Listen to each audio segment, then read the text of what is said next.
Hello, and hey, thanks for coming back again. I realised last week when I was doing the introduction and talking generally that I don't really like the sound of my own voice as much as I thought. And I don't like talking on the phone, and I think it makes me anxious. So I'm trying to talk a bit slower today because I think I talk the same way that I talk on the phone, which is I hate it. So it's like, bye, get off the phone. So I'm going to try and talk slower and more relaxed because I'm slow and relaxed. Isn't that right? Oh, fuck. Okay, we can bleep it out. Don't stop. Okay, so this week, last week I launched the Indiegogo campaign for the blog, the podcast and the book, and I'll include a link with that with this podcast. I've started using Spreaker as well, so hopefully that will make it easier for people to listen to. So this week I talked to Paul Cooke. You would probably know him as DJ Helmet, who does Rock Karaoke in February, which I think is on next week.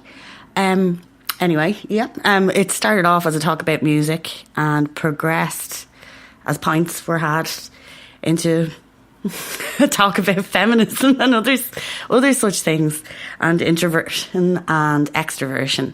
So anyway, here you go, and I hope you enjoy it. Fuck my life. I love podcasts, man. We do. Deadly. Thank you for agreeing to this. No. So, right, okay, so you DJ. So how did you start DJing and how long are you doing it? I started DJing about 16 years ago. Is it that long ago? Oh, God, yeah. I remember you must have been DJing when I was down to Fibber's. Was it in Fibber's you started doing it? I started in 2002. So how many years is that? 16, yeah. God, that's good maths.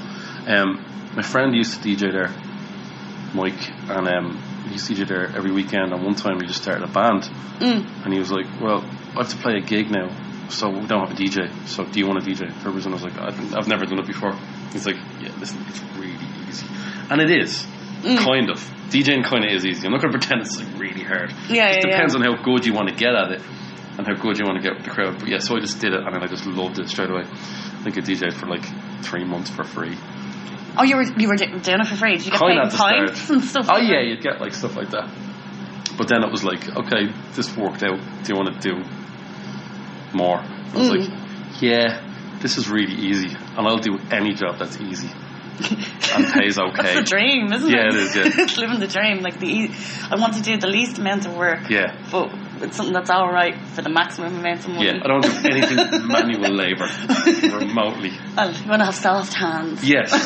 So now I've kind of like a minor callus on my finger from pressing play. That's about it. But but stuff has probably changed actually, because when you would have started, would you have started with records or would you have started with CDs? CDs. And now, now even more of the work is taken out of it for you. Is it a little bit, or has that made any difference with it being MP3s and stuff?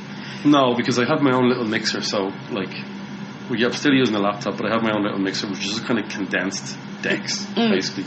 And after that, since I became a vinyl kind of collector, oh God, I hate how that sounded. Yeah, you do. You sound like a wanker. I have a few records. Let's leave it at that. And Thomas House has decks. They're like, do you want, or like actual like turntables? Like, so I started to DJ with. So I've gone the opposite way. Yeah, you've kind of gone backwards. The longer I got there, I'm trying to make it hard for myself now to keep it. But I'm not kind of gone hipster. Oh, completely. Yeah. But like, I'm kind of like a pro hipster. I was around for all the old shit as well when it was cool. I've just gone back to, I've never actually given any of it up. Like, I always had records. So. Yeah. But it is completely hipster, yeah. Definitely.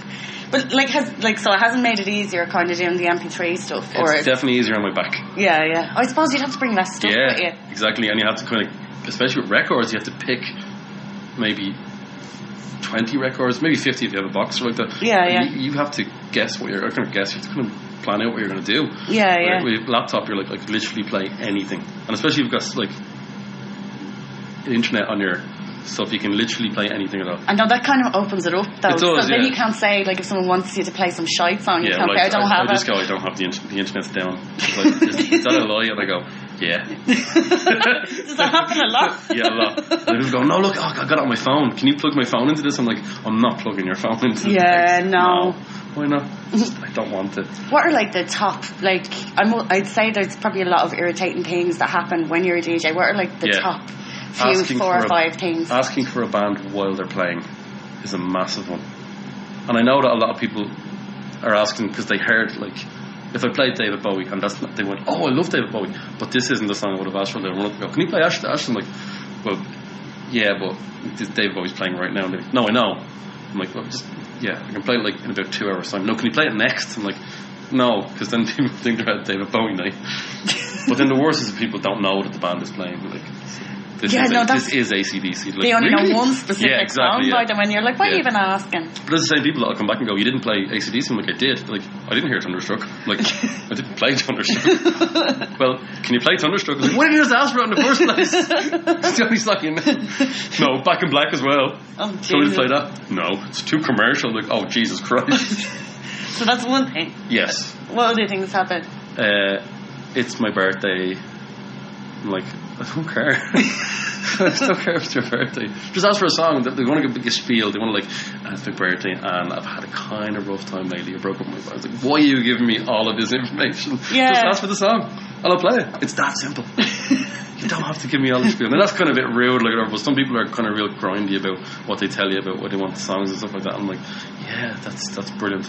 You get a lot of me and my friends are leaving in 2 minutes. Can you play this song before we go? And I'm like, well, if you're leaving in 2 minutes, then you're not going to even hear the whole fucking song. Yeah, and I can get away with not playing it and won't be losing any money.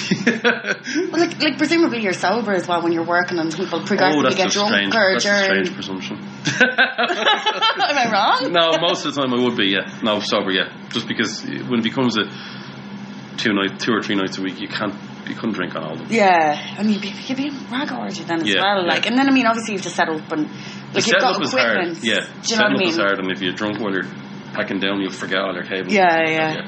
Setting up is hard, sober, really hard. But then it must be. I know from like being sober those few times that I've been sober. Rather, you know what I mean? When you're around drunk people, especially if you're working, it's probably really annoying. It's really hard because I'm trying to be on the same level as them in some sort of. You DJ better when you're drinking. Just absolutely no two ways about it. You're definitely going to, not obviously ruined. You're going to start getting into, like, I don't know, as well as that, you can't DJ stoned ever. It's a really bad idea. You start playing really, like, lower, kind of down Massive Attack and stuff. Like, or really long songs as well. The crowd are like, what's going on? I'm like, man, this is brilliant. This is off Mezzanine. They're like, yeah, can you play something a bit more upbeat? Like, Angel, it's great. So you're really enthusiastic and nobody else is feeling it. Yeah, so there's that. So you kind of hit a level of the room. Try and get a mean average of the drunkenness level of the room. And if you're at that with a few points on it, you'll probably do better. You will. Yeah. And do you have to like do stuff? I'm assuming you have to like do stuff in a specific order so that it kind of makes sense that each song plays after each other as well. Loads of DJs who I really like don't do that, and I still like their sets. Yeah, For me, I would have to. Like, I can't go from Motorhead into ABBA. Yeah. Oh, or can I? Or Taylor Swift. Yeah, well, I have to play a lot of that lately, as you know. Taylor Swift's alright. Yeah. It's like, I mean, I've had to take the pop dollar. Yeah, so you've had to move from playing kind of rocky stuff. Yeah. And I know you've quite an eclectic taste anyway, but you had to move to specifically like kind of play more pop stuff. And it's not even just pop, it's current chart music. I wouldn't even know what half that shit is. Is it making you feel old? It's great. It's making me feel super old because I'll play something from like 4 or 5 years ago and they'll all look at me like, what's this? One time I played Craig David just for the crack. Oh my God. Nothing. Blank stony faces. Oh my God. And I'm like, David was that all not over Europe? Yeah. It's like, what? Checking the year. When was that out? And even it's crazy what they don't know because I understand it. They're young and it's basically closed shop music. That's crazy though. Like, is that like? So you're kind of probably having to kind of. Are you coming across anything you're liking though that you didn't know? Very little. It's all very similar. Like every song in the top 40, about 20 of those will sound like the exact same song. That's but there is. But there is usually, like, isn't there a kind of a trend with a certain sound that they keep using in things and that happens for about 6 months. Till they kill it. Yeah, and then you're like, oh, for fuck's sake. Yeah. Like Drake, I just don't get Drake's music at all. I don't get him either, to be fair. I like hip-hop a lot. Yeah. And I just don't get Drake. It sounds like unfinished demos with him kind of mumbling, tired, asleep over them. And they love it. And I'm like, I can usually pick out why a song is popular. Yeah. It could be an awful song like Scatman or something. It might have one little hook in it or something, I can pick out why it's popular, but sometimes with Drake I'm like, no, I don't get it. No, don't get it at all. Is there anything else you're having a hard time with and it's making you feel old? back. Oh, music. Yeah. Oh, you're hilarious. Just trap music in general, just that lazy hip hop. And all the chart music now is impossible to dance to. But I don't like. Really do the charts even really exist? Though? Yeah, well, they do in terms of Spotify plays and YouTube plays. I think they go towards the chart now. Because you remember, like, no one buys it though. Yeah, no. Yeah, they don't. Like, because I was thinking that because you remember, like, it didn't take that much for like someone to get to number one in Ireland in the charts years ago, even when people were buying shit. Like. Yeah, you could manipulate. I know people that did that. They just went and bought their own single in HMV. Yeah, it happened. Like, I mean, what did you have to buy? Like it was something ridiculous. It was like I wouldn't think it was more than a few hundred or maybe about 1,000. You could get yourself up there into the top. Yeah, that's mad. It is mad. Yeah. So in a way, it's probably a little bit.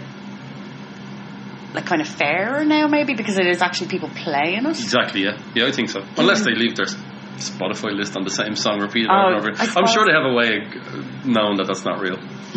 Yeah, you'd think, but like they didn't know it. Like someone gone in buying a few hundred of their own records. There is some artists now that'll play and like, and I would never in a million years have listened to these people unless someone went, right, your rock clubs are all dead now, by the way, so now you have to DJ chart.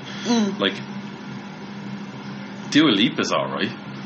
I don't think I've heard that. So I wouldn't have either. Yeah, like I'm like, oh, what? Like I feel old now. Do you know what I mean? I am old. We're pretty much the same age. Like. No, you're different old. You're not old. I'm old. You're old. I'm really grumpy old.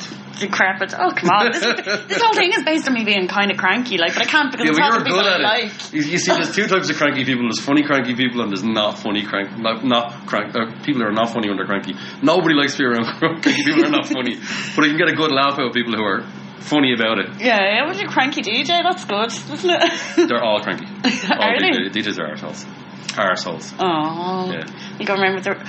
Like, see, do you remember, like, there was, like, did you have to put, like, all your CDs into, like, a case? Yeah, well, first of all, I used to bring the whole case, jewel cases in and all. Yeah. And then, like, one night they'll be all smashed to pieces. Yeah, yeah. And then I got the case, yeah. And even then, it's really, like... It's all over the place. Because I did that when I was having the kid, and I was like, he's going to ruin all my CDs. Because I have so many CDs. Yeah. And I was like, he's going to ruin it. And now, even to this day, I'm still trying to put them back into their cases. Like, do you know what I mean? Because I keep going, oh, shit. The stress of it. Yeah, like, I was like, why did I do that? That was stupid. He didn't go near my CDs. Like, do you know what I mean? Just could have put them on a really high shelf. They don't look shiny and they're boring looking. Yeah.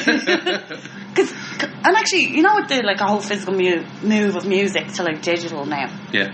Like it's really weird not having physical things. It's hugely. It really takes away from it. It really takes away. Like the fact you can just randomly download stuff. Yeah. Like I mean, remember like if when you were younger you'd have to save your money to get an album. Yeah. Or something. And like, you'd put time into it. Yeah, though. and you'd be like, even if I don't like this after 3 listens, I'm gonna fucking keep listening to it till I like that's it. That's a huge thing. Now that you mentioned, that's really a huge thing. That's why I really like going back to play records because you have all this amazing artwork. Because sometimes the artwork is based on the cover and it would be like a continuation of the cover right to the back panel, and it could be like a little story in it.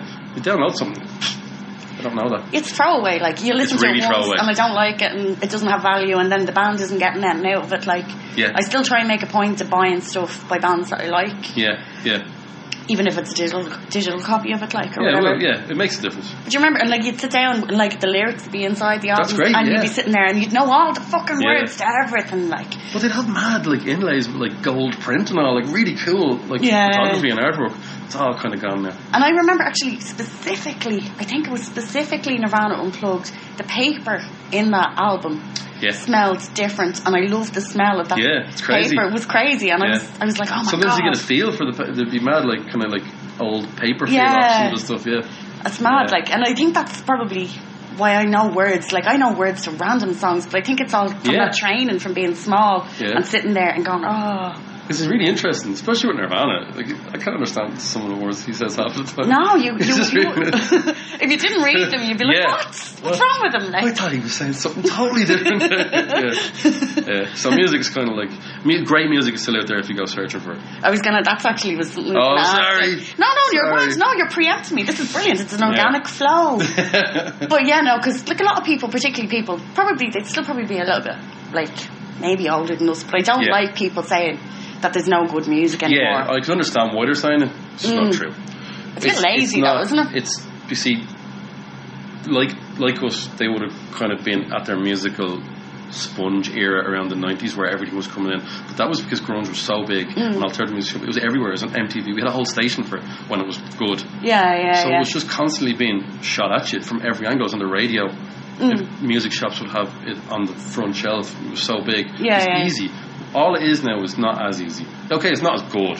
There's still great stuff out there. Really great stuff. Because you think with, like, you know, so much availability of stuff out there that, like, you know, you'd be able to find stuff. I know the more that something is, the more choice you have, the harder it makes you to find stuff. That's exactly what it is, though. But, like, I'm finding with Spotify, and this is, like, new stuff with me, because like, music is my favourite thing, like, but, like, with Spotify and with, like, YouTube and stuff, that, like, it's making suggestions based on, and it's actually, like, half the time it's actually pretty decent. The two things you mentioned there, Spotify and YouTube, are the only ones that have a genuine, brilliant recommendation thing. Spotify recommended artist is great. Or even just when it puts it on random, like, after you've listened to your few songs. It's really well done. And but I don't know how that works. Like, why does that work? Is it based on, like... Based on whoever listens to it around the world. It's like, we're this band and we're like this. They don't even have to write it. You literally just do it by algorithms. But it's really... it's a non-greedy one. Because if you look at Netflix... Do you ever watch a movie on Netflix? Like, you'll watch something... It could be a movie from the 2000s that you loved, and the next one will be like, if you like this, you should watch Battleships with Rihanna in it. And like, no, I don't think that's a good suggestion from watching Raised in Arizona. Do you know what I mean? Like, I don't get that connection at all. Is there one actor in the same? And that's because they're kind of driven by money. Getting people to watch certain movies, and especially their own shows. Which some of them are good, some of them are not.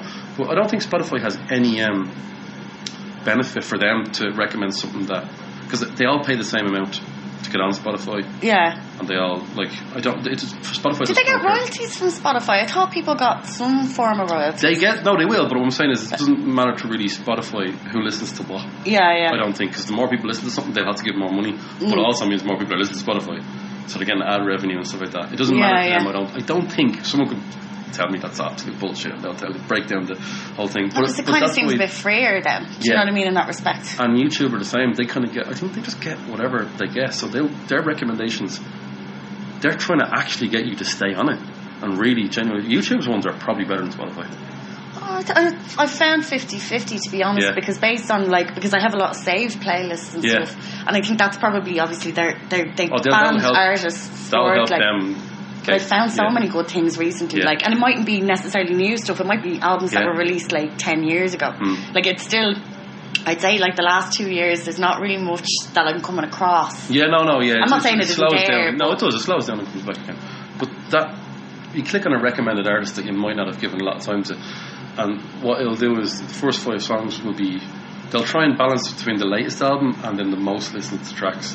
So you'll get, like, what the most listened to track is. So you'll get the big hit. And if you're judged, and it's really quick. And for a DJ especially, it's really good to listen to, like, just to get in and see what's... If I have... As, like, my whole music thing is, like, really Swiss cheese. There's loads of holes in it that people are like, you don't listen to that, really? I'm like, yeah, but I also listen to a lot of ABBA, so... But there's so many different things. There's no way you can listen to everything. You can't. No, exactly. Like, that's the brilliance of the whole thing. Like, around January, I started listening to, accidentally, based on Spotify, based on recommendations, like, started listening to, like, Ace of Rock stuff, right? And I'm fucking obsessed with him. And, like, he has so many different side projects, and he has such a back catalogue of stuff. And I've just gone down a rabbit hole, like, rabbit hole, not wormhole. Not rabbit hole. No, that's a different thing. And it's all there. It's brilliant. Instantly, like, which is good as well, because if you were, like, sometimes when I'm cleaning the house, I'll stick on a discography from the start, and I'll just go through a good 5 albums. If I had to buy each one of them, or I had to download even individually one of them, it's not going to happen. I'm not going to do it. And then I lost my hard drive a while ago with like 100 gigs of music, and that's music that I collected for, like, I'd say 15 years worth of music, and every CD that I've put onto it. Oh yeah. And you know, like even like laptops now don't come with CD drives anymore. Yeah. And I'm like, fuck off! Like, I know, this is the worst. Like, yeah, that's happened to me before. I've lost loads of stuff before with that kind and of it's stuff. so sad. Like, I actually cry. Because there could be like stuff that's simply just nonce, but Spotify doesn't have everything. Yeah, no, you end up having to kind of get some kind of app. I'm not advocating this by anyway, but like that you can download like kind of rare songs and B-sides from like YouTube and stuff. But like, it's still a pain in the hoop. Like, it is. Do you know what I mean? And because we're in that age where we could get it easier, like I've become so much lazier than I was. Like, yeah, you know what I mean. I think most of my music is streamed now. I don't really have any physical. It's just simply like, too easy that it's hard to go download back. it once. Yeah. Once you experience streaming music, it's really hard to go back. But I think with the streaming though, it's kind of changed the way that I interact with music. So I would have probably before definitely been more of an album person, whereas now I'd probably listen to songs more individually. It's even worse when you're a DJ because you literally only listen to the songs that are going to be able to be playable to like some sort of thing. Yeah, and it's really kind of sad in a way. It's weird. It changed the whole way you're interacting with it. Like, and that'll probably change the way people make albums now. They'll probably just put, like, I've noticed that some people probably have 5 good songs on an album, and then the back end of the album it's garbage. Yeah, it's just like the other filler. Like, anyway.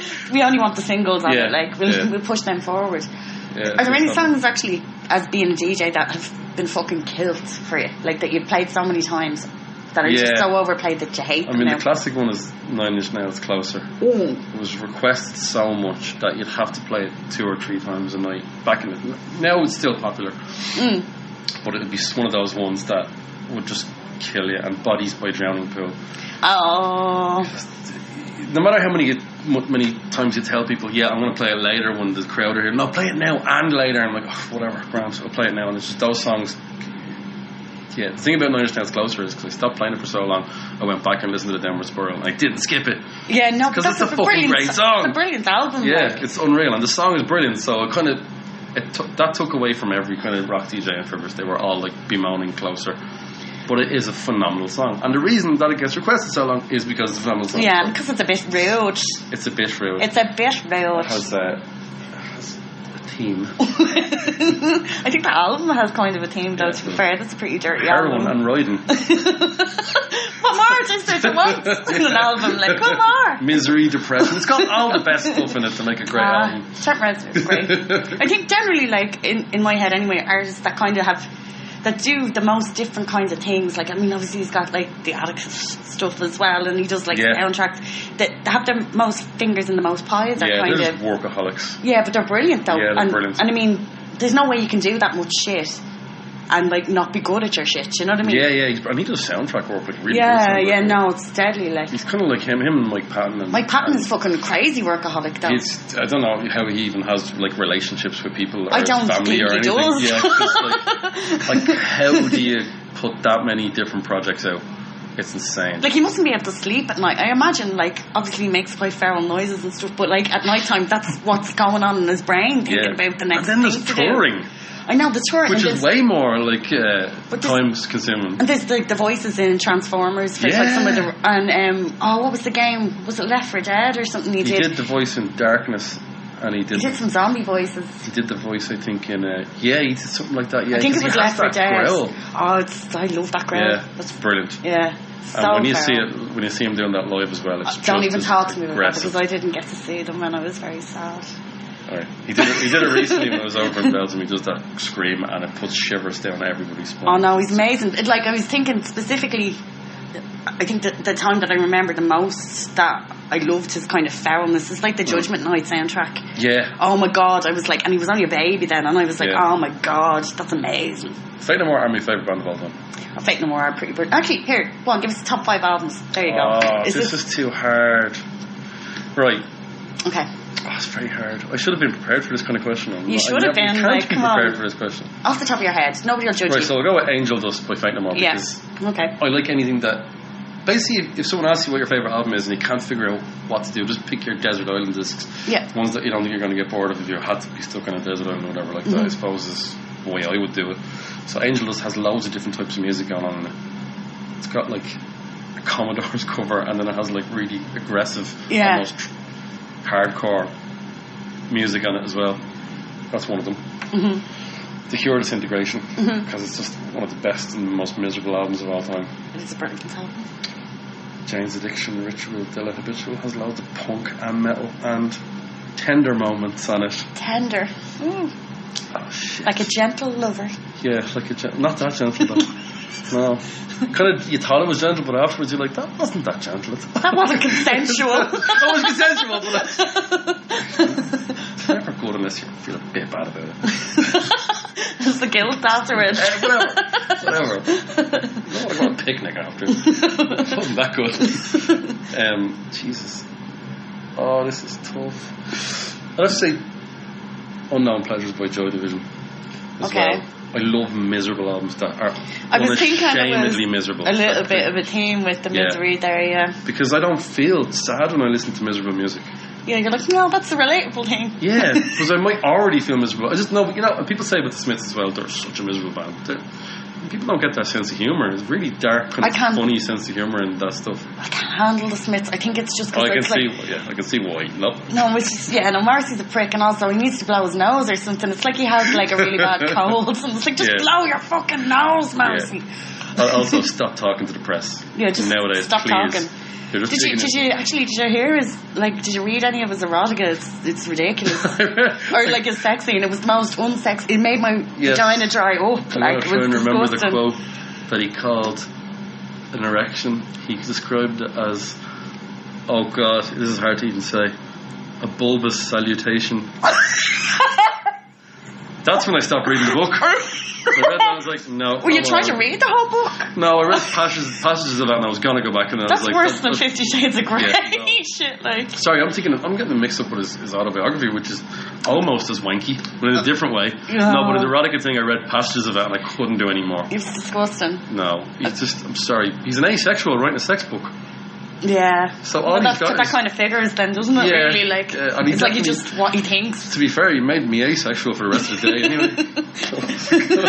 I wasn't going anywhere near anything after that. Just sat in the dark. So one more album. Oh, right. You can't say compilations. That's cheating, isn't it? If it's a soundtrack, I'd give it to you. You can do it. I like the Crows. I know. I love the Crow soundtrack. The Crow soundtrack is awesome. It's amazing. It's a brilliant soundtrack. There's not that many good soundtracks in the world. The film is shite though when you go back and you're like, oh no. I'll never watch it again. Jesus. But soundtracks in general, there's not that many great soundtracks unless they're all written by like Ennio Morricone or something like that. Yeah. One artist. But compilation soundtracks, there's not actually that many good ones. I don't think. You've got that, and you've got like stuff like anything by Quentin Tarantino. His stuff is just picked really cleverly. Yeah, very specific kind of. If I had to pick another album, this is tough. It's really tough. I'm gonna say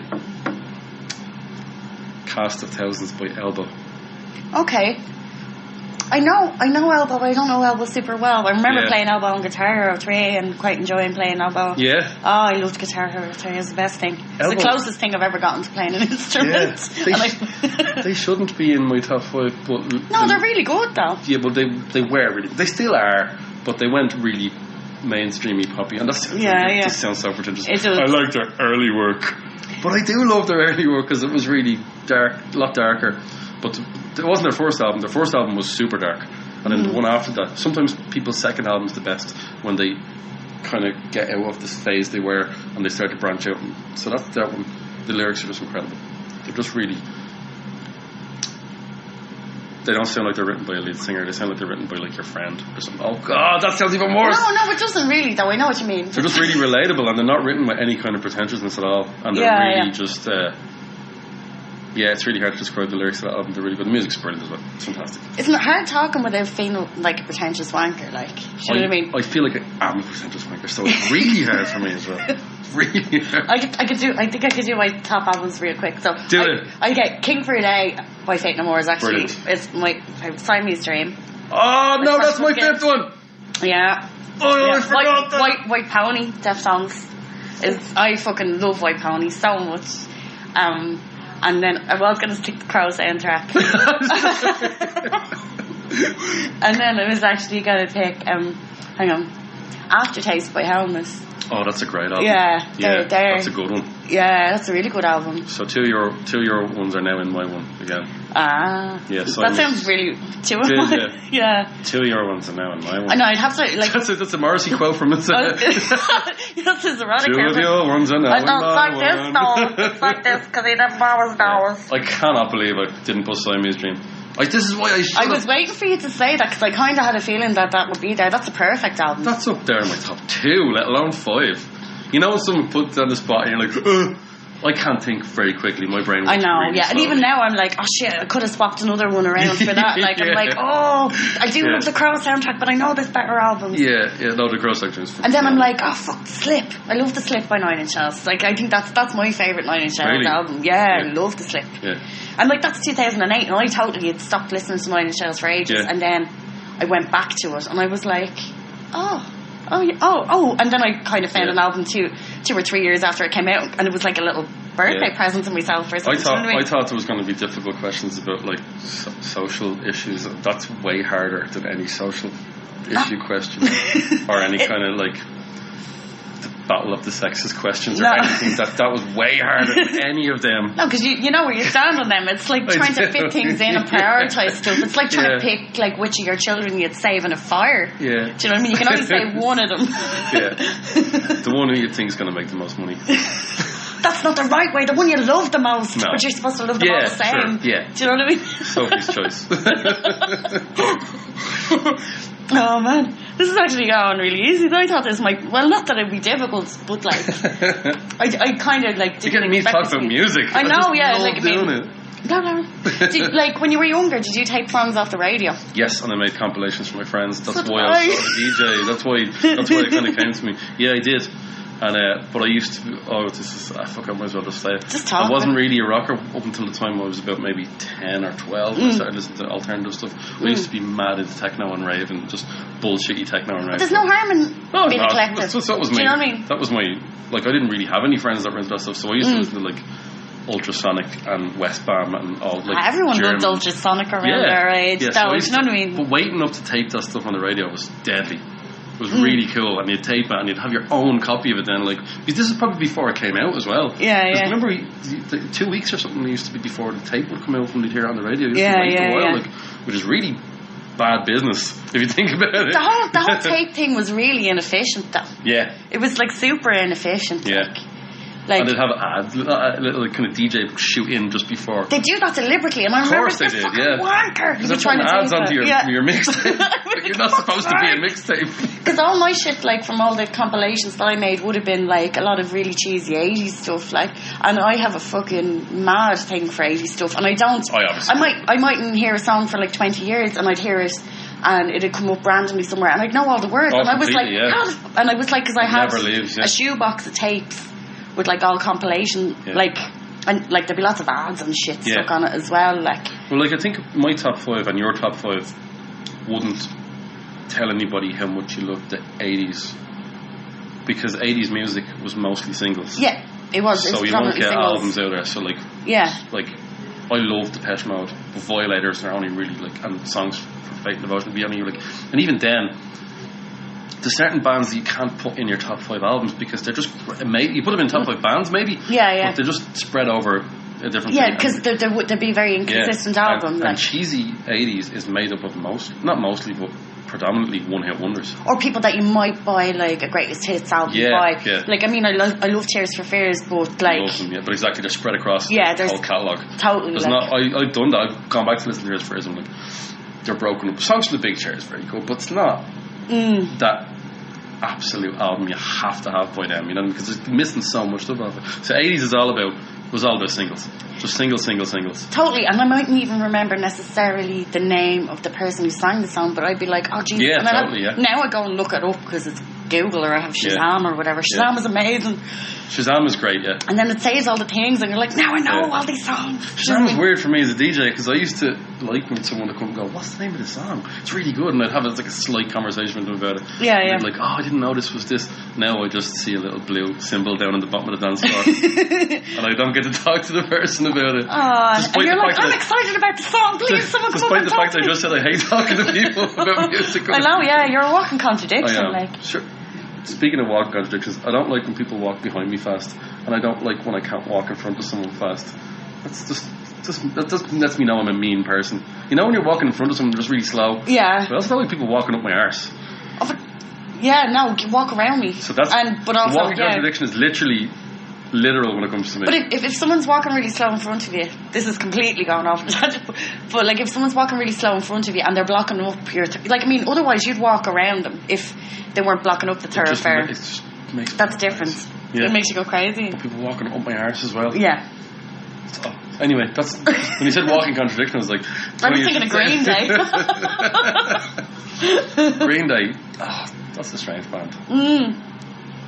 I do love like the first album, Dookie. Is Dookie their first one? Oh, they probably haven't once before. No, Kerplunk is the first album, and then Dookie is the second album. That's a phenomenal album. Kerplunk is an amazing album, and Dookie is a really good album. And I had that poster on my wall, and it was one of those things like a Where's Wally thing. Yeah. Like the cover of that album was amazing because you were like looking at it for ages, going, "Oh my god!" Like I'm noticing new things the whole time in it. But they're one of those bands that I don't hold it against them that they reinvented themselves in a way that leaves me out altogether. They just literally restarted their career the way they did years ago by making music for people like me, but they're making them for people like me now who are at that age. And Offspring did it as well. Oh my god, Offspring used to be such a fucking brilliant band. That's what I'm saying. I like when American Idiot came out, they were just restarting for a different generation, the exact same thing they were doing before. I suppose that's actually a very optimistic way of looking at it though. Yeah, but it's still horrible music. Yeah, it's horrible music, but it's like the Red Hot Chili Peppers and the Foo Fighters, they all did that, and the Foo Fighters used to be fucking brilliant. Yes, exactly. And now they're just bland. I think they're bland. They're really middle of the road. Yeah, and it's like I mean, definitely the Red Hot Chili Peppers need to stop releasing songs about California.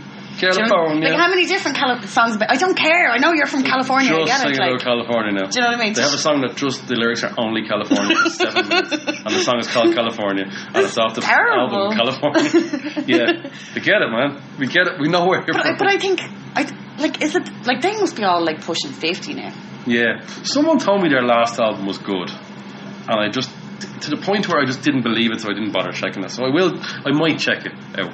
But I did, when someone has hurt you so much, like you just because you don't believe them anymore. Yeah, no, I've changed. I've moved on from you. Yeah, no, it's like whatever. Yeah. We had a thing, you ruined it. But I mean, you're being optimistic. I think you're being optimistic. They're probably saying that they're like reinventing themselves for a new generation, as opposed to they probably have to. Like kind of maybe some kind of legal requirements to churn out albums, and they found us these would have been bands that might not necessarily have gotten a lot of airtime. Yeah, but you also have to remember though, when you're hitting a certain age, you're like, oh shit, this is actually my career. What do I do now? We can keep releasing albums like to our fans who are probably moving on anyway. Yeah. And they've all got jobs and good jobs and families, and we've got families. We've got no good job to go to, so we have to just sort of think. Career-wise, what do we do next? And I honestly feel like that's the banging it off Offspring when they released that. Well, it all changed from there, and because Smash is actually a fucking amazing album. It's amazing. This might not be them thinking this. The record labels probably just went, lads, you're getting dropped unless you come out with a banger. But they obviously went to a different. Did they go to a different? They moved from Epitaph then, wasn't it? Did they move from Epitaph? I don't know. Possibly. Because Epitaph were really good. Well, they see all these. It's hard to know when they all get bought up by bigger Warner and stuff like that. Yeah, I know. But I think they come to these acts and go, right, if you don't do something big now, and the only thing they can do big is basically shite. But it's so weird because it seems to contradict, particularly with the kind of punk stuff. Completely. Completely contradicts. It's completely. That's why I mentioned those bands. Other bands, the Foo Fighters, I expected that. Yeah. A little bit. I thought Red Hot Chili Peppers were good enough to never have to do that. That's sad face emoji. Yeah. Stroke emoji, I don't know.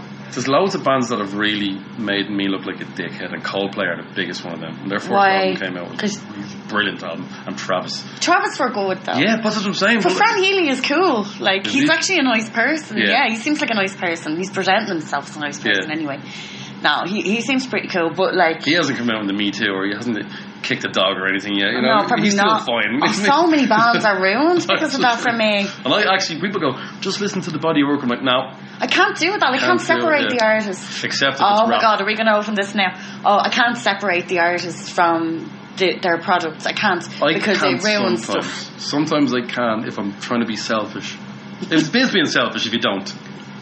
And gangster rap is really hard for me to not go, oh shit, listen to what he's actually saying. Yeah. That whole song is about punching a woman in the face. That's not good. And is that DMX? Is he singing about, oh man, he's mad homophobic? That's grim, what he's singing about. And I never really copped it when I was a teenager. Like, I'm just going, in my head, I'm like, God, maybe it's just a big fantasy world where this didn't happen. I'm like, oh God. There's facts that contradict it. Like, I mean, or even accusations that would be enough. Like, I'd be quite a fan of Brand New, and your man was all into getting nudes of little girls and all. Like, and I'm like, like, your lyrics are deadly, but then his lyrics are so good, and he's actually really creepy, because there's one particular song, I can't remember the name of it. I think it's You Versus Me Versus Maradona or something like that. It's something like that. Like, but it's all about like being really predatory at a bar and kind of getting some girl home to ride her and stuff. And it was actually like, and she's locked and stuff. Weird. And just given the context of all that, it's horrible. That's a really fucking annoying thing for me to see. So that would you probably see that loads, do you? Really depressing. It's really, really depressing. And there's only so much I can do about it. When you're the sort of David Attenborough in the world of the animals that are you know what I mean? But it is like that, and here in the valley of the dance floor. Yeah, but it's the same. It ties into separating. Yeah, I can't sometimes. But that predatory thing, like that's, if I heard that now in a song, I'm like no, and it's horribly gross. Yeah. But like, you probably see like stone cold sober dudes trying to really grim, like really like flopsy girls and stuff. Like sometimes I can.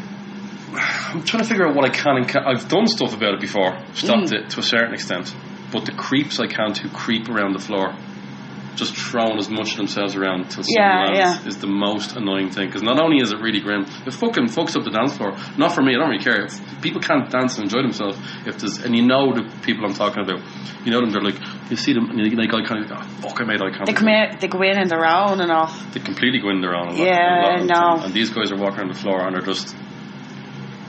But sometimes the worst part about it is they will sometimes wear a girl down. No, but that's what happens. That's really fucking irritating. Especially when she's like super drunk. And they're buying their shots. So that's the one thing I can do something about. Yeah. My hands on it, gone, you buying that drunk girl loads of shots? Yeah. Don't. Okay. But that's something visibly I can see to make it worse. But I can't stop someone trying to chat someone up. Unless they are really like, get away from me, and even then it's really not my job. It's sort of the bouncers, they have to go. It's weird.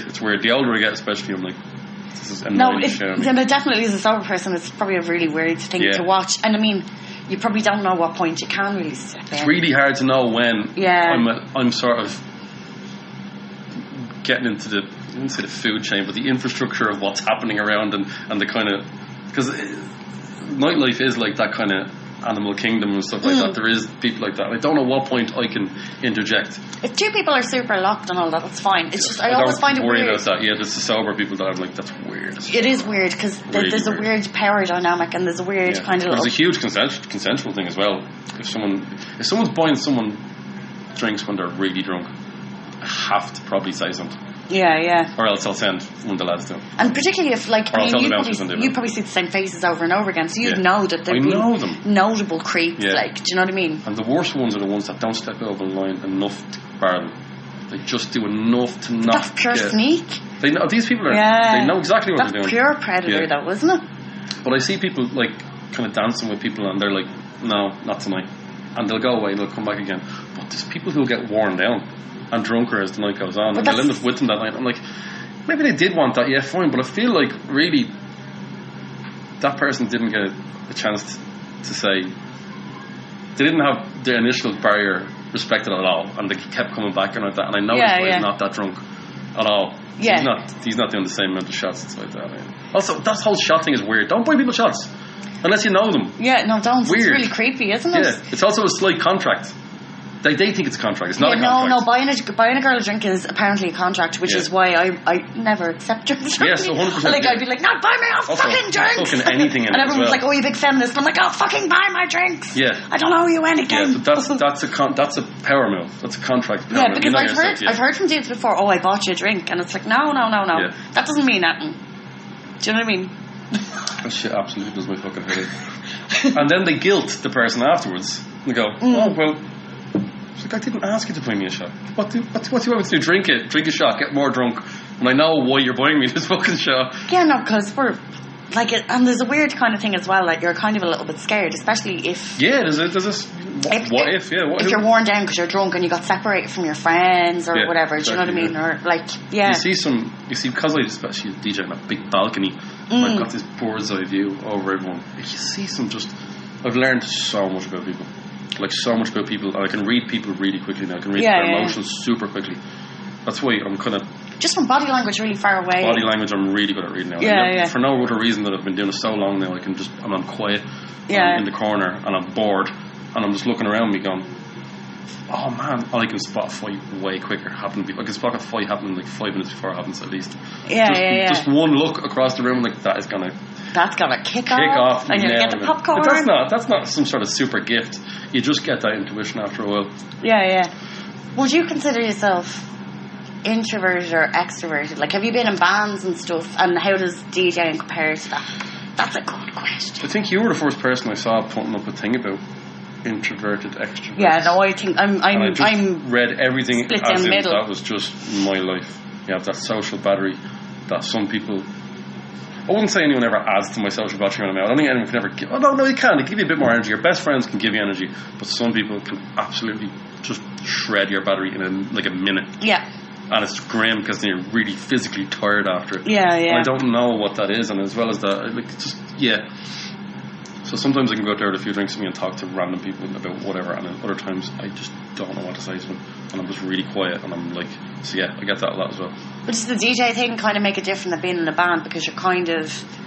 You can still talk to them, but you'll be like, look, I'm working, so you can kind of make them go away. It's really hard to tell people. You get quite insulted by people when you go, listen, I'm going to go back to doing this, and they go, oh, what, DJing? Really? Got to keep your mind on that, I'm like... Oh, do you get people, like, kind of putting it down a lot? Yeah, like, loads. Because it is, loads, yeah. You get that. I'm like, listen, I got to... It's still work, I got to read band t-shirts. That's one thing alone I need to do. You need to put links together. If this person likes this and this group over here likes this, what is the band that ties them together? And they keep the dance floor going. And people don't, know that. Like, they come, oh, right, okay, sorry. Didn't mean to distract you from your big, busy thing you're doing. I'm like, DJing. Like, that's such a conscious thing. I bet you they're all D4 heads, are they? They're my friends and shit, man. Like, honestly, genuinely, like... And I kind of get it. I get it. But there's two types of DJs. DJs who just DJ for a couple of years and be good, and there's people that just really love doing it and do it for a reason.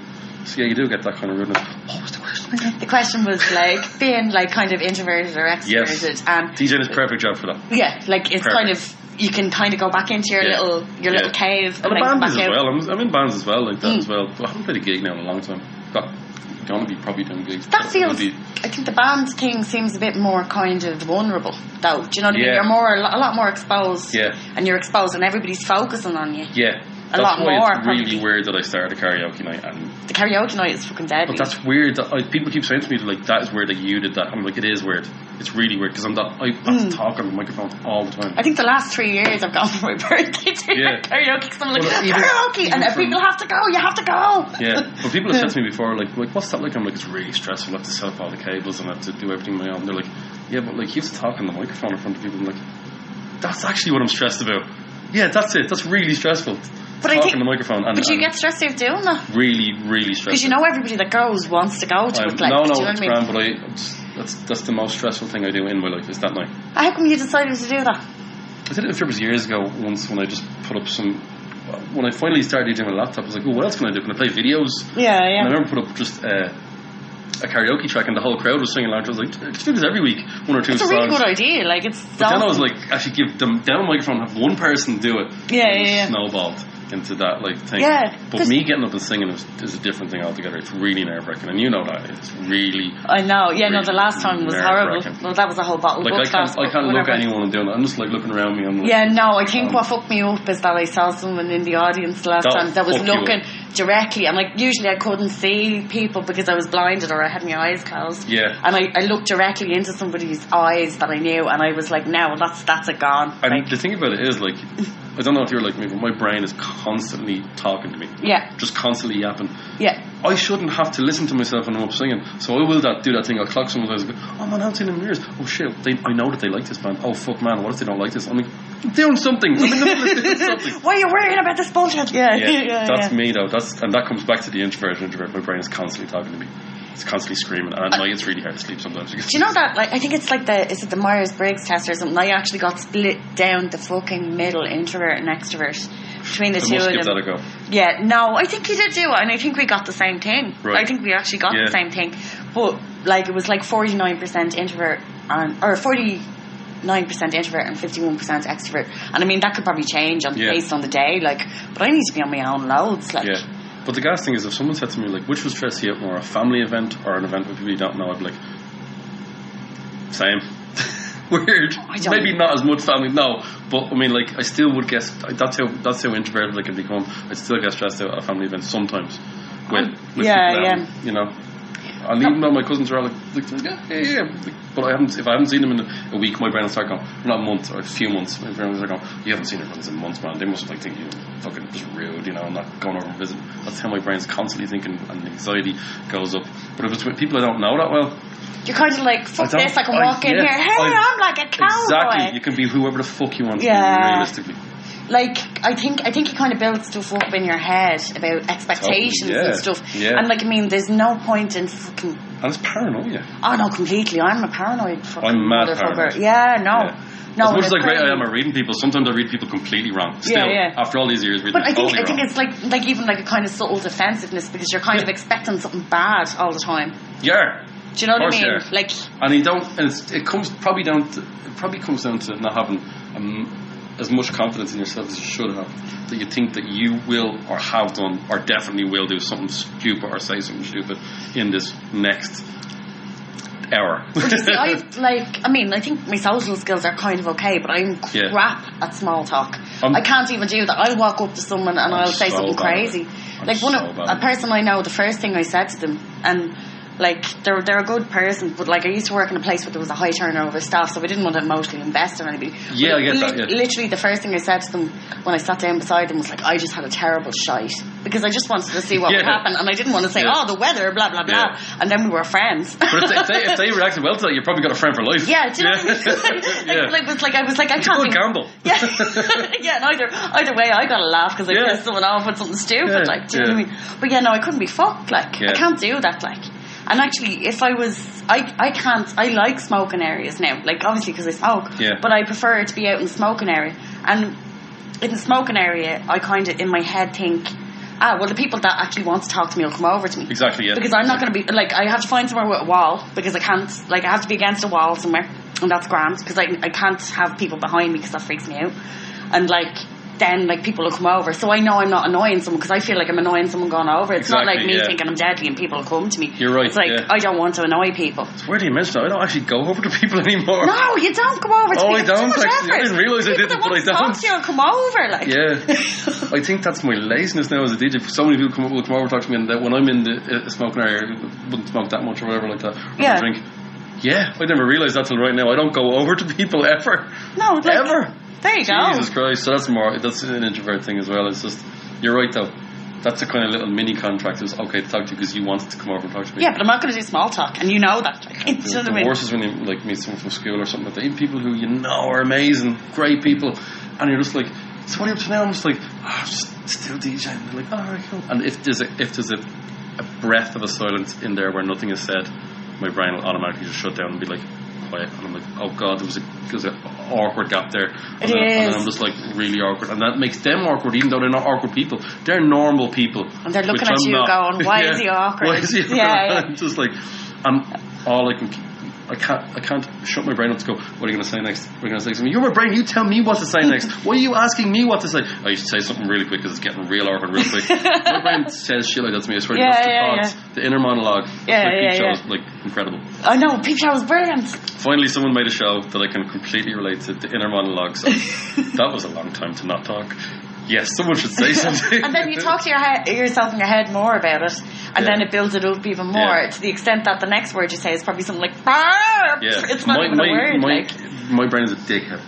like the biggest dickhead of all time. So if someone tells me like, right, you get down that road and you go left and then you go right again, I'll get to the right and we go, so left, like, well, you always get directions wrong, so it was probably the opposite of what you're thinking now. I was like, well, I wasn't thinking that, so which is it, left or right? I have that on, it's really tiring. Yeah, to have that constant second guessing and stuff in your head. No, that's, and especially it doesn't even shut down necessarily unless you've had a lot of time on your own, I think, in the evening. It does, it really relaxes, yeah. But like I remember there was someone years ago, and we've gone totally off topic, but anyway. But there was some dude that I used to have a little thing for him, and he fucking came over to talk to me, and he made loads of small talk, and he was talking away at me, and I was just kind of smiling away, and then out of nowhere I just went, penis. That's literally all I said, and then I was like, I wish I could die. I wish I could die. I wish I could die. Like I was but like it's up to him to react to that as well. I think he just. How do you even react to that? Like, do you know what I mean? Laugh and go, that was hilarious. But like, I mean, it didn't even make any sense. Yeah. It didn't. It wasn't. There was no context for it. Like, but that's yeah. But I kind of that kind of thing. If you did that, if I was talking to you and you did that, I would completely relax me. Weirdly, I'd be like, grand.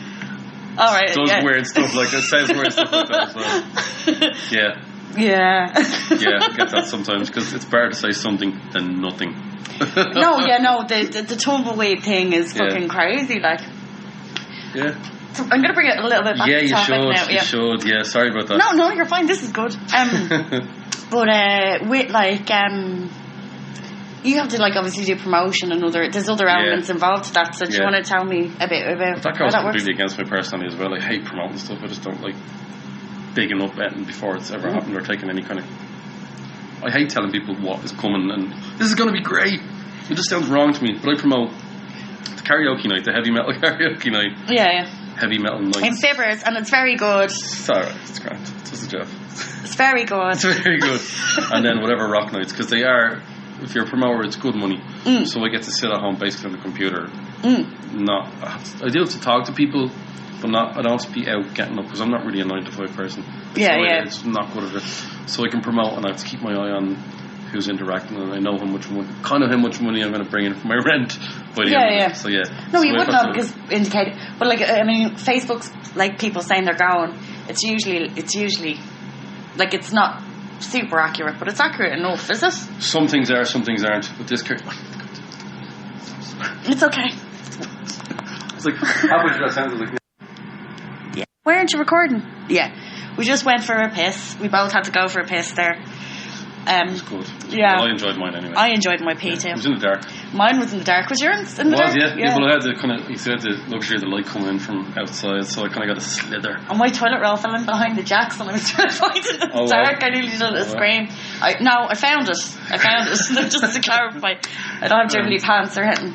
Yeah. Karaoke for me now is just the psychology in it is insane. The stuff I just learned from people. Like you'll get.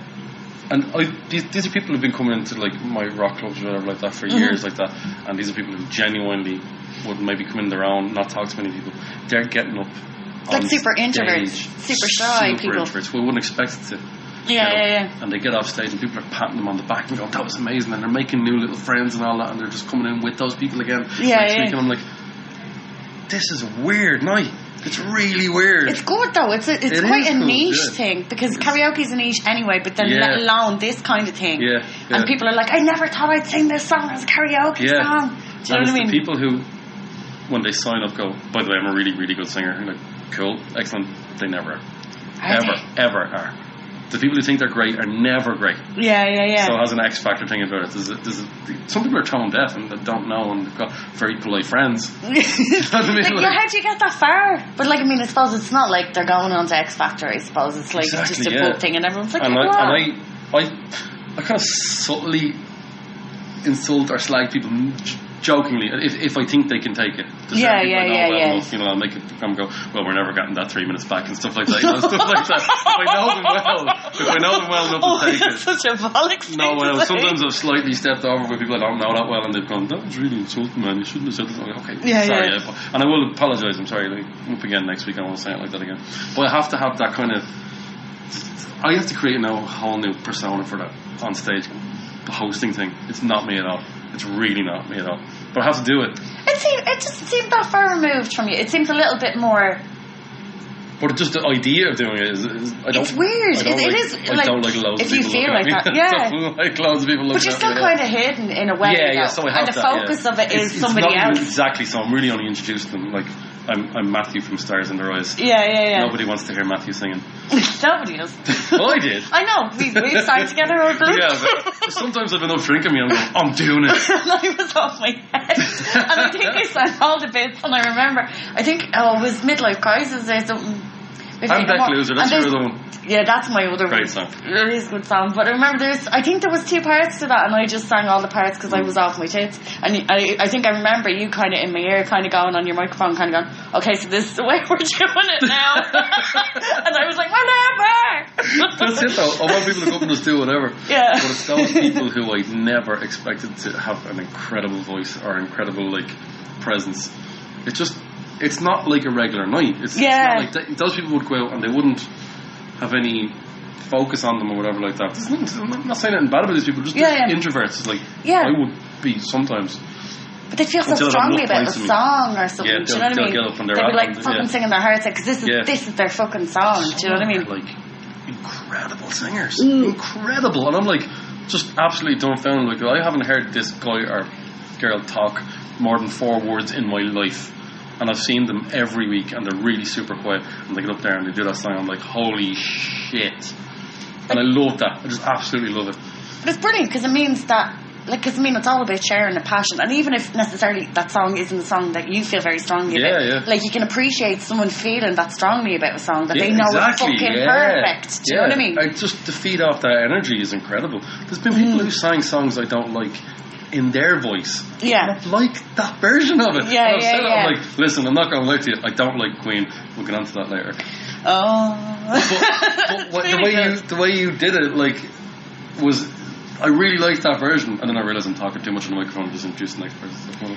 But yeah, I've said that, I'm like, Jesus, no, I hate that song, but that was a good version. Do you enjoy that more than I know you're saying that you get stressed out, but do you find it more, kind of more rewarding than it is normal way more teaching? rewarding. The stress goes after all the setup is done, and I've done the first few or 4 or 5 maybe people. The stress is gone then. I'm constantly relying on technology not breaking down, which, as you know yourself, is just no. I hope this is recording. So I have like so many backup cables and all the redundancies that I need, hopefully, because I'm that kind of person that I might not be perfectionist with the way it's delivered, but I have to constantly keep going. But you don't think you're stressed out as well though, because you could probably care a bit more. That's what it is. The stress is all caring. You put lyrics. Do you put lyrics to lots of the videos? Some of them, yeah. You've put in a fucking lot of work and in a lot of different kinds of parts, the dimensions of it that people wouldn't even think of. Yeah. That's what I mean. I just need to keep it going. I need to keep it fresh. I need to keep it so karaoke tracks don't. People think that karaoke tracks exist for every song they've ever heard. They don't. Yeah, So first of all, you need an instrumental version. Then you need the lyrics to roll on the screen. That's I got loads of Fate No More instrumentals. Yeah. And I have to have that song in karaoke. Did you have to buy them then as well? Or what? Not all. With them? Some of them I bought. Yeah. Some of them I didn't. Some of them I found on the internet. Sorry, wait, cut that out. But if someone comes to me and goes, I really, really want that song, and if I think it's going to be sung by more people throughout the rest of the year, I'll get it. Machine Head, the video, and it was really hard to get. There's no karaoke, you had to make that one.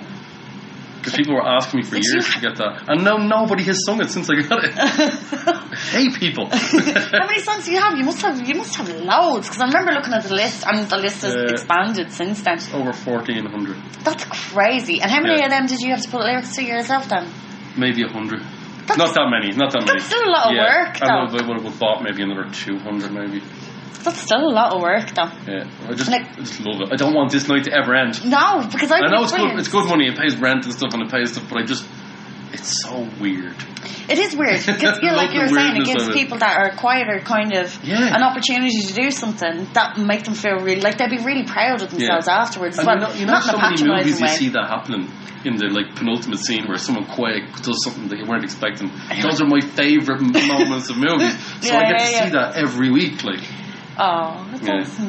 No, but it seems like it actually does this sound kind of weird, but it makes you seem like you're a nice person because you actually enjoy doing that. There's part of it's not taking the piss. It's kind of giving people that mightn't necessarily have a space to express themselves that space, and there's no way to escape it. That just doesn't happen. It's a very supportive kind of thing The overall. community is really supportive of each other, and I make Everyone's it really lovely. well known that if someone makes faces or slags someone in the crowd, they're not welcome. That's super nice. They're not welcome at all, because that is, even from a business point of view, it'll kill your business. Yeah, also, someone putting themselves on the line like that up on stage. I know. For someone to belittle them like that would absolutely wreck my head. Yeah, no, it's horrible, because why do you need to do that to somebody else? Yeah. Do you know what I mean? And that creating that kind of, it's not like a safe space, but it's a nice supportive environment. I do feel like that, and I don't know how to put it into words. Yeah, do you know what I mean? I'm glad you said it, because I don't know, but it does. There's certain people who I know, even that I know on a personal level, are going through horrible shit. Yeah. Rock clubs to attract that, or maybe they're just more vocal about it. Rock clubs are it has more introverted people than I think other clubs will. I just don't know them that well, whatever other clubs. But you do get that. You do get people who are more. Would they be kind of more pariahs, nearly? Not necessarily pariahs, but kind of more underdog, without, again, saying patronising, but the little weirdos the weirdos on the outskirts. I know that, because I'm one of them. Yeah. Do you know what I mean? But rock music has always drawn that crowd, definitely. Where it's actually okay to be quiet and just drink at the bar and have a snake bite or whatever. Fucking snake bites. Do they still sell snake bites if ever? You'll probably get them if you want. Oh, Jesus. I don't know if I'd want one. But yeah, there is a part of that I really, really do enjoy. And I can see their whole sort of personality listed up a little bit for the rest of the night. Now, some of them then get a bit cocky after that, and you're like, oh, I remember you when you were nice. But no, they don't. They are. Remember you when you had no self-esteem? Yeah, you were so much downer then. And then you did 2 songs karaoke and you were really good, and now you're up your own hole. And now you think you're Dolly Parton. No, but there is these. I know some of these kids from what they add me online, and I see some of their little personal lives. Some of it's really fucking sad. Yeah, Sometimes they're really they come into karaoke and they're just like, fuck it, I'm going to get up there and sing. And loads of them made little friends in little groups of all the same people who came in. There's people who came in on their own. Yeah. A little group of them hang around together. I just genuinely actually do love that, though. I do love that. Yeah. That's lovely, though. And they take videos of each other and they tell me that they have their own little group where they send each other, they film each other. That's really nice, though. Right. Like that obviously gives you a bit of a big heart. It does. And you're like, I feel glowing now. Because I've spent years just not really doing anything for anyone ever. So you do a little something. Now, at the same time, it's still also a business, so I can't take all credit for it. If I was doing it for free or giving all the money to charity, it would be way better. But I'm not. Because Dublin is expensive. I know, but 100% really a huge part of that is... that obviously... That whole aspect of it makes you put more into it. Yeah. Well, it contributes towards you putting more into it. Aside of the business. It's grand. It's not that. No, but I mean, effort, Yeah, no, I have to do the effort thing just because. Overall, the personality just has to keep, and you're probably the same. If you feel like you've slacked off on a job, you'll get a mini bit of guilt about that, or you'll not feel good about it. You'll come down hard on yourself, really hard on yourself, if you ever phoned something in or slacked off. You just won't be happy. And I'll really go, well, if you keep doing this, you'll be one of the people you hate. Those lazy people who get by doing nothing. Yeah. I hate that. No, you need, especially if it's something that you feel strongly about and that you're really actually into. And you can see that, it's like a whole project from start to finish. If you can see, there's an immense amount of satisfaction in seeing a project through from start to finish. It's like a fucking brain orgasm. Especially if you know you didn't fucking cut any corners in it. Yeah, and you're like, I kind of sometimes do, because I think... No, it's a little bit of... but what I mean I is have a short attention span, but sometimes, you can accept that it isn't perfect, but seeing a project through from start to finish... But once you do that once or twice or a few times, you'll start making sure you always get to that level the next time as well. Yeah, every time you build on it. I used to only ever write bits of music. Yeah. I was that lazy, I wouldn't finish it off. And then I would release it and I go, look, this is a demo. Yeah, it's just lazy. Finish it off. Just, you know what to do?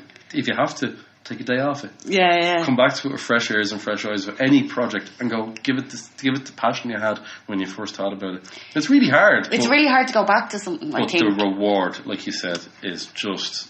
It's unbelievable. It makes you feel really confident and really good about your own abilities. Yeah. Because, I'm going to probably... I'll probably walk away from this and kind of go, it's not the finished package yet, but I'm going to be pretty happy with this. Do you know what I mean? And not in a bad way, because I'm just going to basically be going around over the next few months or however long or whatever, hopefully for a while, but, kind of going around having conversations with people about very interesting aspects of their life that I think, because I'm watching people. Like, I'm a people watcher. So much. Do you know what I mean? I really am. And you're like, okay, well, I know you do this thing, and this is actually really interesting. Let's have a conversation about it, or teach me stuff, or let's talk about stuff. Like, and I want to do that. Yeah. And the satisfaction even from this part, but when the overall thing is packaged, and each time I'm doing it, I'm getting more confident, and I'm feeling better about it. Exactly, and I'm like, and I don't care if I make money from this. Like, this isn't like my bread and butter like it would be yours. I would love it to be my bread and butter. Yeah, well, that's what music is for me. That's where you have to always make sure you carry on the passion that you get when you get a paycheck from something. I know it's not passion, but it gives you some sort of credence to just go, all right, but that's the incentive. That's exactly, that's completely the incentive. Like, I did, like, from the book, I made money from the book. Like, your book is great. It's really great. Thanks. But I made money from that. But, like, and I'm annoyed with it, because I felt like I didn't proofread it properly, or I sent the wrong proofs through, and then when I was looking through it, I was like, one or two things, but they were like an extra A on the end or something like that. You can read straight through it. It's not if I wrote a book, it would just be like incoherent.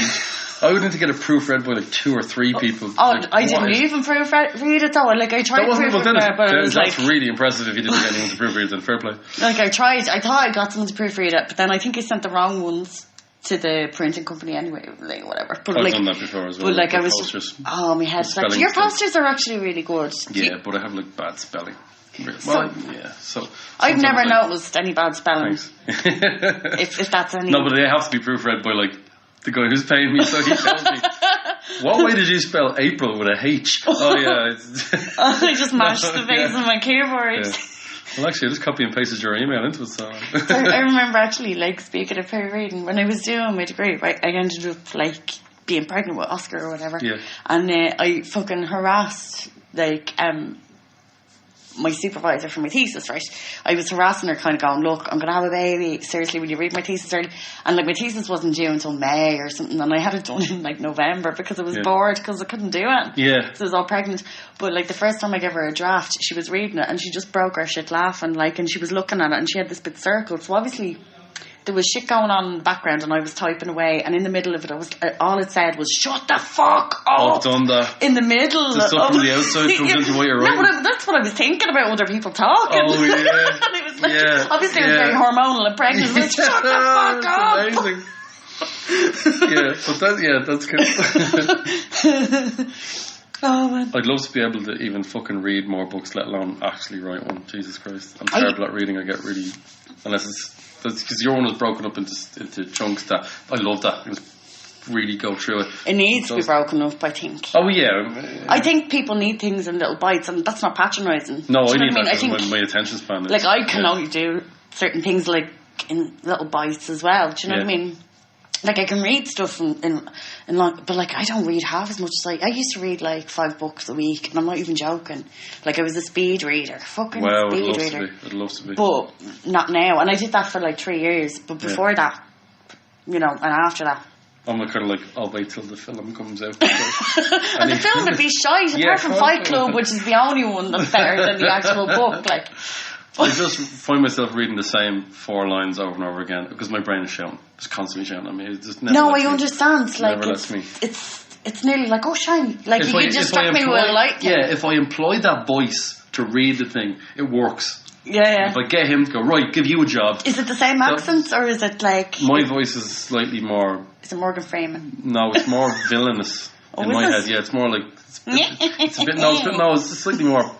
Scorpy. I have a Scorpy voice in my head. You know, that kind of slightly... Like your more sarcastic tone, like... Putting more confidence out in my... That I should be in, like my inner monologue is a bit Scorpy. Yeah, it is. It's really... But that kind of... It works well for me sometimes as well. That's what sometimes go, oh, people are going to hate that. My inner monologue is like, if you have a dog that's really hyper a voice. It's like, yeah, so we'll do this. Yeah. Oh, deadly. Yeah, cool. Yeah. Okay. Oh, no, they don't like you. Yeah. Like, it's really like that. They don't like you as a... You're going to get the slipper. That's one that always comes into my head.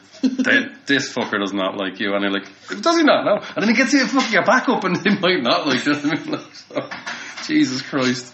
Yeah, the mental of being too paranoid to really enjoy myself. No, like, I'm super paranoid. And I think people kind of sometimes mistake that as insecurity, and I don't think it's necessarily insecurity. We definitely have insecurities, but like but it's not to the extent that like I'm more paranoid than something. I kind of expect the worst in people a lot of the time. Do you know what I mean? Yeah. So that's why I think I'm probably an okay read on people, because I watched them for ages before I even attempt to talk to them, because I already kind of have it kind of sussed a little bit. Like I can be wrong, obviously, but I try and suss people out well before I'd even kind of approach them.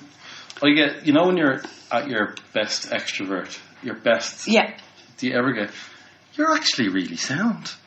From people who you haven't talked to in a way, like, wow, thanks. Oh no, yeah, no. That's my favourite line. From people always say to me, Jesus, I thought you were like a big dickhead because you never talk, and now you're actually really sound. I never get someone going, "Oh, I thought you were a total bitch." I get people going, "You're sound." And I'm like, I get that. I know. But then the problem is I'll meet them again next week where I won't be in that mode. Yeah, no. Sometimes I'm like, the next time I see them, I'm like, I was really drunk and I can't remember what I said to you, so I'm just going to blank you now because I'm a cunt. Yeah, but I'm not even being a cunt. I'm just embarrassed. Yeah, I don't remember how. Yeah, I do get embarrassed with being an extrovert.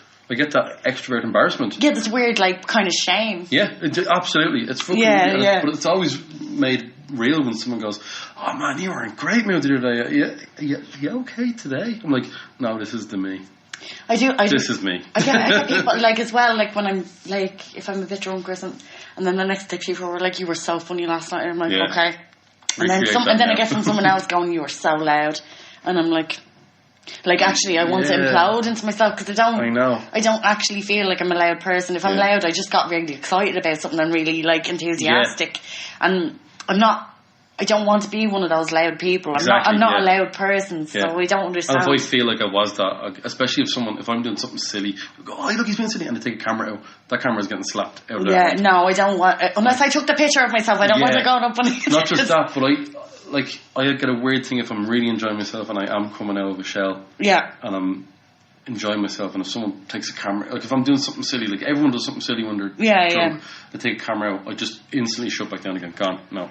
Because I don't want to wake up on Monday morning to see a Facebook video of me wearing a stupid hat or something, because when people are sober watching that, it's not funny. It's not funny. It's not funny. It's not interesting. You just look like dope.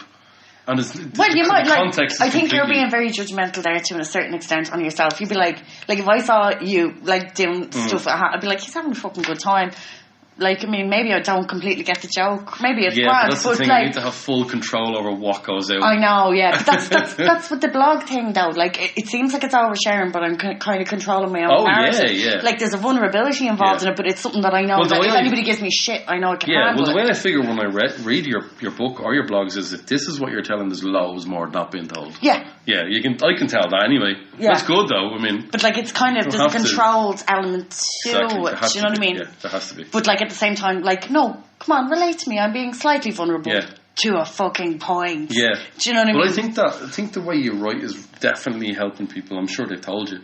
But they're definitely you're going to be putting words out there that people are completely relating to, and that's exactly what they feel, but they didn't know how to say it or whatever like that. Because it's so real. It's really real. And it's really, like, the way you talk about something, especially men, we don't always want to hear what you have to say. It does, sometimes it stings a little does, but I mean, I'm the kind of person I go, okay, listen, well, okay. It's not an attack. It's not. It's just an observation from one person who has gone through this, or whether someone mansplaining or someone being incredibly, incredibly rude when they didn't mean to, like that. It's not off. It's not. Like, you have to have that in the back of your head. I know that because, like, if you felt like that was an attack, then you obviously feel like. I'm not saying you personally, but if someone feels like that's an attack, that obviously means that that's applicable to them because they feel like some way threatened. Some of the stuff might have been applicable to me. Yeah. But instead of getting angry about it, I just kind of was like, it's better just try and learn from it. I think it's, you see, but you're good like that. I'm not going to say woke because that actually upsets me and makes me feel sick. You telling me I'm not like all men? No. I'm not going to say that. Hashtag not all men. Like, oh, no. But you know what I mean, though.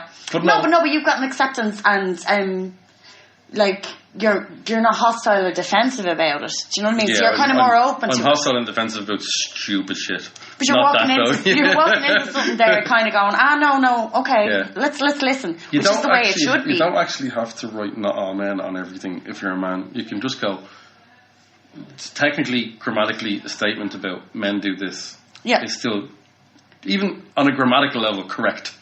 Yeah. So if you can just relate to because I think ages ago we had a talk about that on Facebook or something, and it was like men. And it was something like that, like, and I remember. Do you remember there was a few times, I'm not going to mention any names, but there was me, you, and a few people, and it all kicked off. Like there was anytime I posted anything, and I was, do you know what I mean? And I was like, and I was like, okay. And then like I have like a lot of friends that would be very, very, very strident feminists, and they're like, but it all chimed in, and then after a while, I'd actually get really anxious after a while. I think it was about 2 or 3 years ago. I think it was the thing you shared that said men don't talk to each other when they're super, super depressed and upset the way women do. And it was almost like, I think someone posted things saying men don't do that at all or something like that. It actually did use the term, men never do that. That's what it was. The term never, when you bring in never into it, it means that you definitely are applying a whole, that never actually happens. And I think the people that, I won't mention any names either. I had just had a conversation with him where we both were in bits over something. I think that was really raw. Because men do genuinely, not all men do. It's really hard not to do it. Yes, I can't say it. But, you see, the problem is that we hang around in like sort of alternative circles where we're a bit more liberal and a bit more open.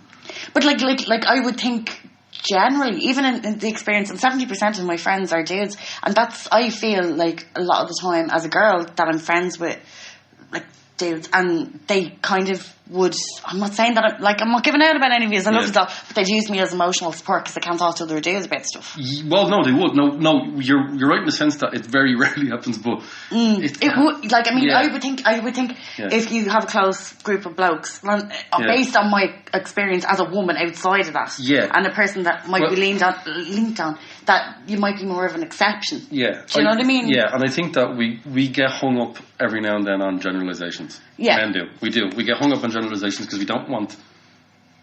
Men constantly need to be slightly rewarded by doing something good, even if they were already supposed to do that good. Yes. So we... Yes, I completely agree. So we're like kind of dogs that if we do roll over and lay down, we don't get the treat afterwards. Even though it's the bare minimum. Absolute bare minimum. Oh my God. Yeah, no, I totally understand what you mean. So, as a woman, I can totally see that. We just have to be honest about this. This is the way men think. If we don't get pat on the back for the most basic fucking fundamental shit that we do, and there's the basic thing, like even just being sound, we will then look for generalizations where we're not given that in the generalization. It's really weird. That's where not all men came from, and not all men is dumb. If you ever see men writing not all men, unless it's in a constructive sentence, if they're putting that fucking hashtag up, they're probably an incel for a start, and they're probably just really sad. And yeah, it's really weird. Men do need that. They need a little... No, that's why when like you talk about stuff and then people come in and go, but I don't do that. And it was like, was I talking specifically about you? Do you want... There's your cookie for doing the thing that... For not raping people. Do you know what I mean? Oh, your cookie for not raping people. Yeah, congratulations. Like it kind of like... I mean, that's how I think in my head. I'm obviously like, I used to be like that. I used to get really hung up on generalizations, but if you need to look at it from a grammatical level, that's how I got over it. Yeah. It's like, men do this. I'm like, well, men do this. And in my head, I don't, but I don't have to say I don't. I just don't. And people that know me know I don't. Exactly. So I'm just going to live out my life to an old man knowing that I didn't do that thing. Like, there's no point in trying to throw a spanner in the works that detracts from the main point of the argument. Exactly. Which is that it happens a lot. And you saying you don't do it, like you're probably the exception. It's slowing things down. Yeah, you're just detracting from it, and you're kind of taking that as a personal attack when it's not. Basically, all lives matter. Yeah, no, that's ridiculous. It's basically saying that. It is basically saying that, and it slows things down, and it doesn't need to be. And also, like I said before, men have had like 5 minutes of this. I know, of people giving them shit. Like. 5 minutes they've had of this, so... Just bite your tongue and see where the rest of the conversation goes. Yeah. No one's saying you're like that. I still hear all this shit about, women take all men's money, women don't want to do the X, Y, and Z, and women most of the women I know are like super fucking independent of men. Yeah, I don't get that at all. And I don't know where these women that live up to these stereotypes are.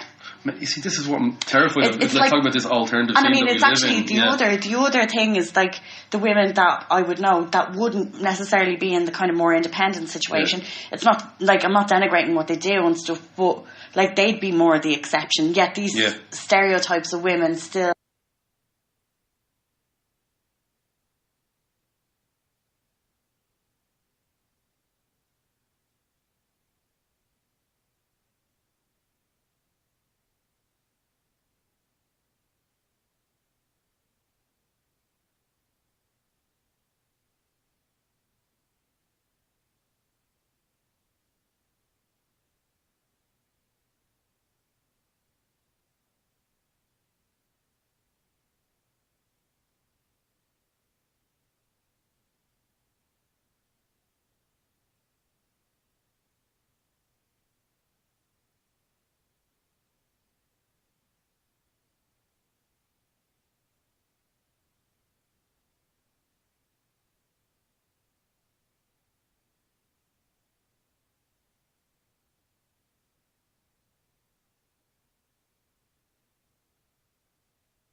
Toxic. You'll become an absolute prick. It's completely toxic, though. It's completely counterproductive towards what any human being is supposed to do. Like, also, someone is picking up your fucking tab. But that's like, I mean, I don't know if it's like, I don't want to blame parents, and people would always probably go towards a mom, but like somebody like that came from some weird situation where like everything's been done for them and they've been told the sun shines out of their hole. Yeah, like when was the last time you ever heard someone tell me that their both parents were alcoholics, they had to look after them and clean them up afterwards, and then that person went on the dole for years? No, that person went on to be like the person who worked the hardest, because you know what I mean. Like, or to kind of fix the problems that they had. Fixers. Like those completely people will be direction. Constantly looking towards where the next rent is getting paid, and they will be looking after that. So I think it does come from parents. I do. No one from a fucking like a home like that where they have to. I know those people have to really look after like a parent. Yeah, those people are super conscientious about where that money's come from. They're really great at budgeting and stuff like that. So it does come from parents in a little way. And I think like sometimes like parent, like I mean obviously like kids kind of either emulate this is getting very like fucking psychoanalytical, but I think a lot of parents like fucking, or like a lot of children will emulate the behaviour of a parent that they would perceive as being stronger regardless of the impact of that. So if like sometimes like, and I think this happens definitely with blokes more than it does with girls, but like no matter what the dad was like, they probably would end up being a bit more of an arsehole. They'd take on characteristics of that because they were the stronger one. It's normalising as well. Yeah, like even though they might identify and get on better with their ma, they'd have more issues with their dad and copy it. Like the horrible things that parents can normalise for kids is fucked up. I know. You know what I mean? So you just people have to be super. Even if it's just coursing, the kid's gonna grow up and go. Well, I don't really care about that though. Yeah, no, I know, but that's an example. Because I course. People tell me all the time, especially Americans and people from even going, "You course a lot, Paul." I'm like, it wasn't from my parents, so I don't know where the fuck I got that from, but I do. But it relieves stress every time you say "fuck" or "cunt" or. But apparently, people like, and I curse absolutely loads. I do. And apparently, people that curse loads are like super honest. Yeah, I mostly am. But yeah, it does relieve. Do you ever, like, when you only say fucking with a real hard F, tiny stress bar goes down, just 1%. I feel that. But the weird thing is, like, curses explain things so succinctly, and, like, with the intonation and everything, in a way that you couldn't say any other way. How like, angry was this person? This angry. Yeah, do you know what I mean? That angry. I'll show you a diagram now, and that would replace the word fuck. Do you know what I mean? So music was a good thing. We did talk a lot about music. We did. This might end up getting split up into two different things. Fuck my life. Okay, so I hope you enjoyed that. That was very enjoyable. Probably not enough conflict to be actual good podcasting, but you know, hopefully it was informative and at least fun to listen to, I guess. I think Mr. Anal's a little bit passive aggressive with me today, and I'm a little bit sad. He won't even make eye contact with me. I'm fucking not. we had a lot of issues today with trying to transfer over files, so it's been a very long day doing absolutely what felt like getting nowhere, really. You know, look, it's all cross at me now. And I'm sorry I revealed your identity again earlier on, but you know, we can fix that. Nobody entered the competition I did last week, so I still have the prize. So maybe you should go back and listen to last week's, you know, podcast, just fuckers, you know, and maybe somebody will win a prize. I want to say thanks to Paul as well. That was actually super fun. And maybe I'll have him on again at another point. Maybe we'll have another chat, because it went off in a completely different direction. Also, there was a fan at the start and the fan disappeared. So, you know, I'm learning. You know, every day's a school day. So, yeah, I'm not feeling cranky or anything yet. And maybe I'll have an extract or something to add to the next episode. Also, don't forget to go to the Indiegogo thing, because I'm going to be harassing you. I am. And please share this and leave comments. You know, if there's something you want to hear, or if you actually think we could have a good chat, let me know. And thanks for listening.